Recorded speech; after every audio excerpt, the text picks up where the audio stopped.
आखिर क्यों मनाई जाती है मकर संक्रांति? आप नहीं जानते होंगे इसके पौराणिक रहस्य। पौष माह में जब सूर्य धनु राशि को छोड़कर मकर राशि में प्रवेश करता है, तब मकर संक्रांति का पर्व मनाया जाता है। और सूर्य धनु राशि से मकर राशि में प्रवेश करता है, इसलिए इसे मकर संक्रांति के नाम से जाना जाता है। यह एकमात्र ऐसा त्योहार है जिसे संपूर्ण भारतवर्ष में मनाया जाता है, चाहे इसका नाम व मनाने का तरीका कुछ भी हो।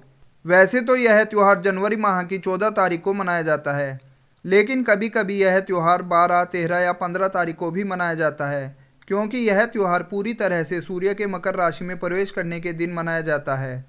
और सूर्य सामान्यतः 12, 13, 14 या 15 जनवरी में से किसी एक दिन ही मकर राशि में प्रवेश करता है। इस बार भी यह त्यौहार 15 तारीख को ही मनाया जाएगा। हिंदू धर्म में माह को दो पक्षों में बांटा गया है, कृष्ण पक्ष और शुक्ल पक्ष। ठीक इसी तरह से वर्ष को भी दो अयनों में बांटा गया है, उत्तरायण और दक्षिणायन।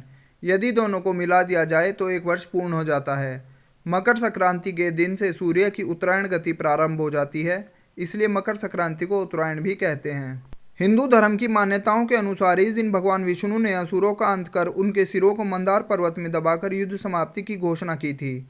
इसलिए इस मकर संक्रांति के दिन को बुराइयों और नकारात्मकता को समाप्त करने का दिन भी माना जाता है। इस त्योहार को अलग अलग प्रांतों में अलग अलग नामों से मनाया जाता है।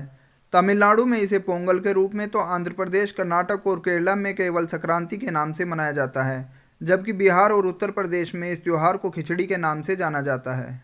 उत्तरायण को देवताओं का दिन अर्थात सकारात्मकता का प्रतीक माना जाता है, इसलिए इस दिन जप, तप, दान, स्नान, श्राद्ध और तर्पण आदि धार्मिक क्रियाकलापों को विशेष महत्व दिया जाता है।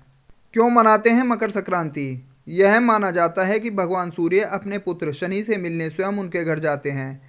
शनि मकर राशि के स्वामी हैं, इसलिए इस दिन को मकर संक्रांति के नाम से जाना जाता है।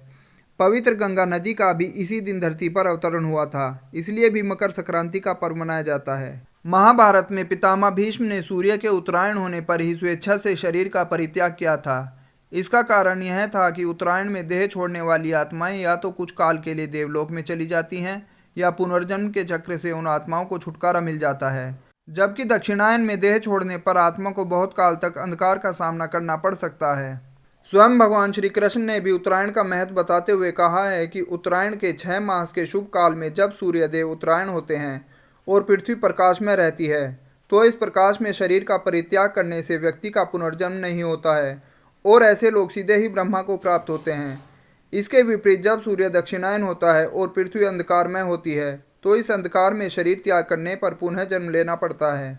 अनेक स्थानों पर इस त्योहार पर पतंग उड़ाने की परंपरा प्रचलित है।